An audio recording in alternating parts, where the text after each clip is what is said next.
Hello. In this week's Torah portion, Behaalotecha, we read, quote, Moses said to Hovav, son of Ruel the Midianite, Moses' father-in-law. Hovav, Ruel, but wasn't Moses' father-in-law named Jethro? Actually, he had 7 names. Rashi summarizes, quotes, he was called by 7 names, Ruel, Jethro, Hovav, Heber, Keni, and Putiel. He was called Yeter from Yiter, to add, because he caused the addition of a section of the Torah with his advice to Moses. And he was abundant, Yiter, in good deeds. Jethro, because when he converted to Judaism, a letter Vav was added to his name, Yitro.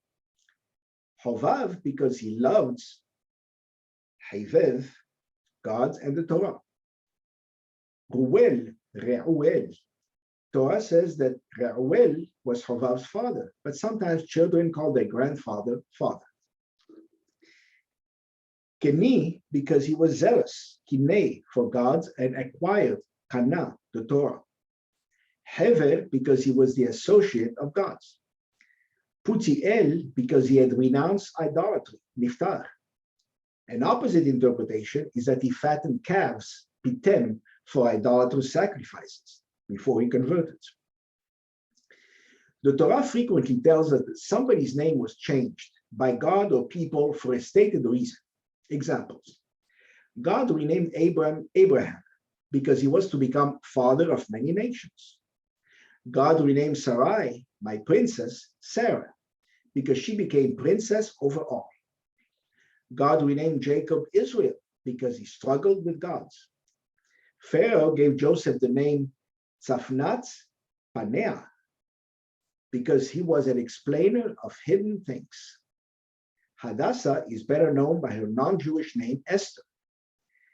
Daniel and his companions Hananiah, Mishael, and Azariah were given the non-Jewish names Belteshazzar, Shadrach, Meshach, and Abednego. However, going beyond the Bible, the sages added that some latter-day biblical characters were the same as earlier ones. Here are some examples, among many. The Midrash says that Keturah, Abraham's second wife, was Hagar, the handmaiden from whom he had Ishmael. Quote, she was named Keturah because her deeds were as beautiful, sweet as incense, Ketoret. And because she closed her opening, meaning that she did not mate with anyone from the time she separated from Abraham. Keturah means tied in Aramaic. The Talmud says that King Melchizedek was Shem, Noah's son and progenitor of the Semites. Melchizedek is introduced in Genesis as the king of Salem and priest of God the Most High. He brings out bread and wine and then blesses Abram and God.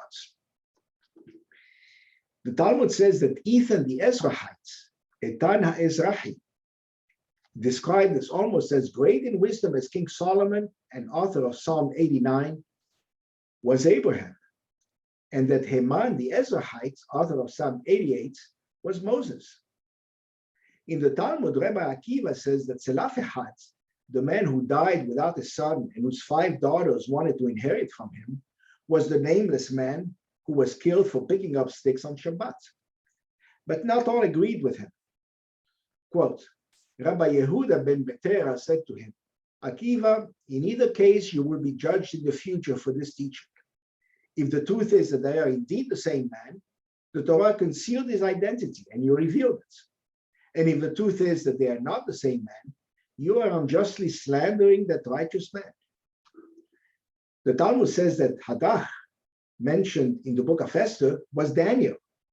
Quote, the book of Esther said, and Esther called Hatach, one of the eunuchs whom the king had appointed to serve her.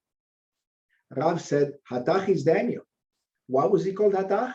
Because he was degraded, Hataku hu, from his position. Samuel said, because all affairs of state were decided, netakim, by his voice. The Midrash adds that Hatach was killed by Haman. And Hatach went out to Mordechai and told him things, and Hatach entered and told Esther, and Haman saw Hatach going and coming and killed him. So Daniel was killed by Haman. Note that Haman and Daniel have the same gematria, 95. Why these identifications?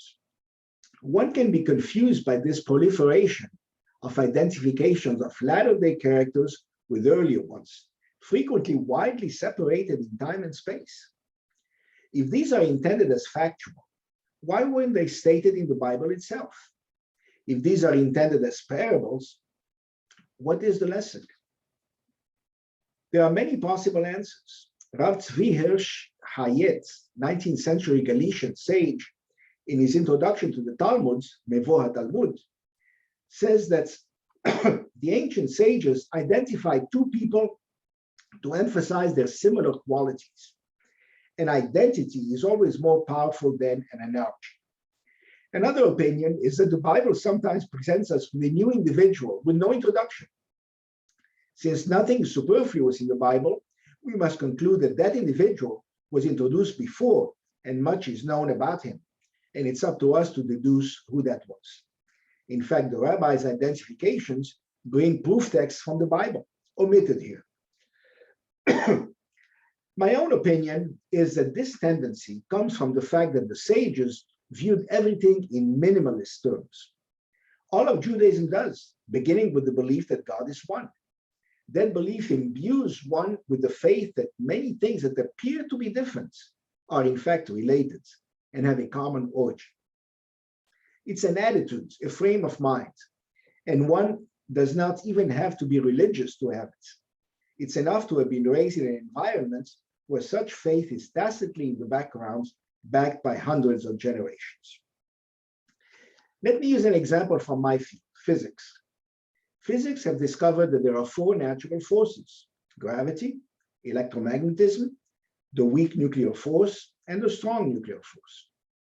Each describes its own set of phenomena. Physicists, many of them Jews, have tried for decades to unify them into a single force, which they call the unified field theory. Einstein spent his last 30 years looking for it.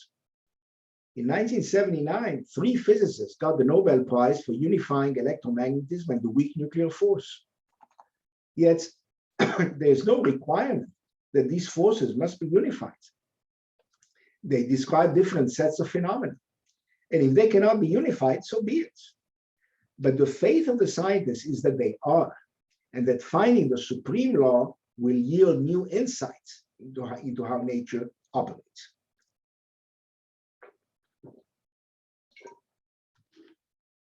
The driver of these endeavors is faith in the unity and simplicity of the laws of nature. The notion that God is one has taught scientists to look for hidden connections that point to common origins. Note that that is not what comes naturally to mind. It must be learned and experienced. When one witnesses good and evil, it's natural to conclude in the existence of two gods, a God of good and a God of evil, forever struggling for control. It's also natural to believe that there's a God for every part of the human experience, as the idolaters did. A God of war, a goddess of love, a God of the sea, a goddess of agriculture, etc. Looking for unity goes against the natural impulse.